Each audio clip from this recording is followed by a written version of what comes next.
Você fala da questão de investigar, né? Você sempre usa essa palavra.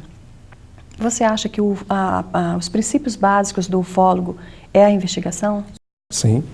Como que é Não feito? é outra Quais coisa. são os outros princípios básicos para se dedicar a essa atividade? Sempre querer saber a verdade. Nunca tirar o pé do chão. Às vezes as pessoas pensam muito que o ufólogo é uma pessoa que não tem o pé no chão, que é um doidinho querendo acreditar em alguma coisa. Pode até lembrar da sala do agente Mulder com aquele pôster, né, do I want to believe, eu quero acreditar. Mas não é bem essa a questão, né? Na verdade, é uma busca pela verdade, é você querer saber o porquê que as coisas são assim, né? Chacoalhar mesmo as coisas até a verdade aparecer e sempre em busca disso. Na ufologia a gente tem uma frase que retrata muito bem o pensamento do pé no chão, né, de não tirar o pé do chão, sempre tentar ser científico, tentar não, tem que ser científico o máximo possível, que ela, mais ou menos assim, mantenha sua mente aberta, sempre aberta, mas não a ponto do seu cérebro cair, né? Então, Luiz Henrique, quando a gente fala em ufologia, a gente sempre tem uma imagem de um ET verde, olhos grandes ou até mesmo cinza. É fato isso? Explica pra gente. Algumas pessoas perguntam, né, se isso não é uma invenção da mente, né, da gente. Porque antigamente se falava em homenzinhos verdes e agora a gente já pensa numa imagem mais bem elaborada de um homem cinza com olhos grandes, que teria evoluído de repente em um lugar escuro, então tem aquele olho e tal. Bom, existem muitos casos desses cinzas, né? São chamados greys. ETzinhos verdes, isso existe, a gente vai achar sobre isso. Mas eu nunca aprofundei em pensar muito, em pesquisar muito sobre isso, porque me pareceu uma coisa assim, sem muita base, né, para estudo. Então me centrei em outras coisas. Como, por exemplo, pensar em a nossa imagem de um extraterrestre teria evoluído. Não é isso. Na verdade, nem teve essa evolução do homenzinho verde para o cinza. Essas ocorrências já são muito mais antigas do que esse pensamento humano do homenzinho verde. Isso acontece desde a época pré-cristã, época cristã, em todas as partes do mundo. Isso é muito antigo. E a gente encontra, inclusive, em escritas antigas, tibetanas, de várias partes do mundo, nos Vedas, na Índia, descrições de seres completamente extraterrestres e que batem com a tecnologia que a gente entende hoje como extraterrena, né, e a imagem também de seres extraterrenos. Na verdade, acaba sendo aquela história do eram os deuses astronautas, né? Vai bem por aí. Então não é uma evolução da imagem. Na verdade, a gente só passou a prestar atenção nesses seres de um tempo para cá. Mas eles estão aí muito mais tempo até que nós mesmos. Aqui no Espírito Santo houve caso, existe algum caso, né, sobre o assunto? Sim, existe. Mais ou menos, vamos dizer assim, não sei dizer exatamente o ano, mas há uma geração atrás, né, na época dos meus pais, mais ou menos, né, teve um caso muito documentado pelos jornais locais em Vila Velha, né, que inclusive é documentado como Caso Vila Velha. Mesmo eu fiz uma matéria que está no meu blog também, né, sobre esse caso, até porque ele lida com... uma das pessoas envolvidas no caso é radioamador, né? E o meu pai é um radioamador conhecido aqui no Espírito Santo, então ficou fácil, de repente, eu estar fazendo uma busca sobre as pessoas envolvidas e estar, né, desenvolvendo uma atual reabertura desse caso. Saber o que aconteceu, se teve alguma sequela com os envolvidos e tal, né? Mas existem muitas ocorrências, que é o que eu pretendo partir para elas na pesquisa de campo mais à frente, que são aqui no Espírito Santo. Na verdade, eu não quero me restringir a uma área. Eu quero poder estar viajando e pesquisando, né, vendo os casos.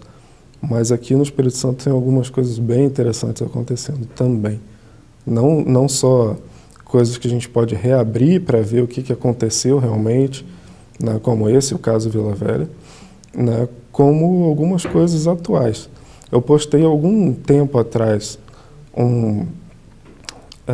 uma matéria, já bem antiga no meu blog, que fala sobre a Mãe do Ouro. A Mãe do Ouro é uma manifestação atmosférica, né, que eu falei há um tempo atrás dos cientistas, né, Nikola Tesla, do próprio Einstein. E essa chamada Mãe do Ouro, ela existe no nosso popular brasileiro em muitas regiões. Ela já foi confundida com o que pode ter dado início à história de mula sem cabeça e coisas do popular mesmo, né? Que, na verdade, é um fenômeno natural, um fenômeno atmosférico que acontece. E alguns cientistas já tinham dominado como fazer esse fenômeno ocorrer.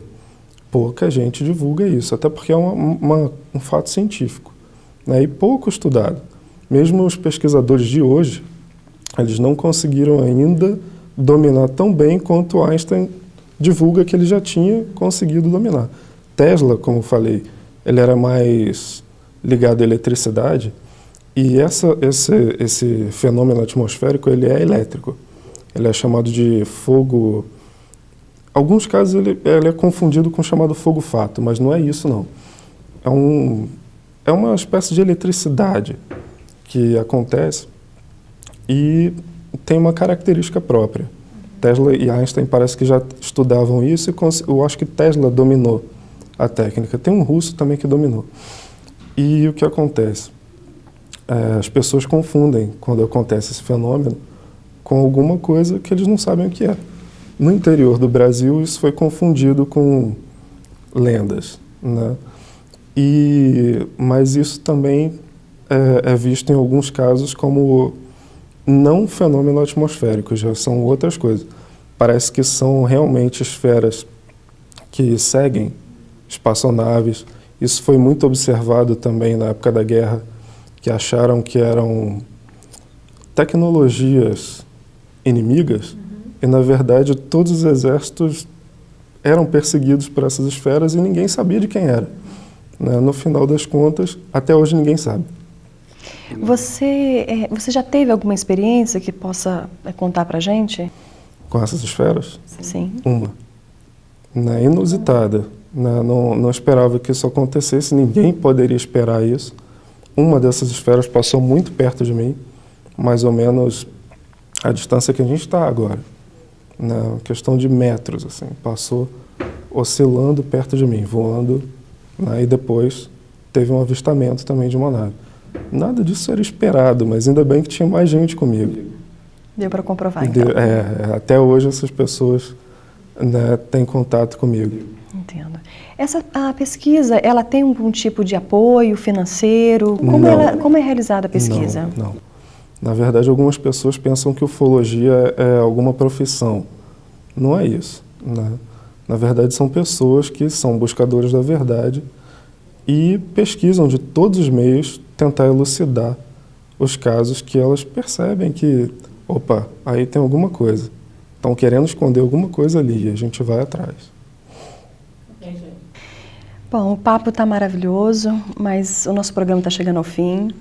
Eu queria agradecer a sua presença, Luiz Henrique. E a gente tem o costume de dar 1 minuto para o nosso convidado para que ele faça algum comentário, mande uma mensagem para o pessoal lá de casa. Então, você fica à vontade.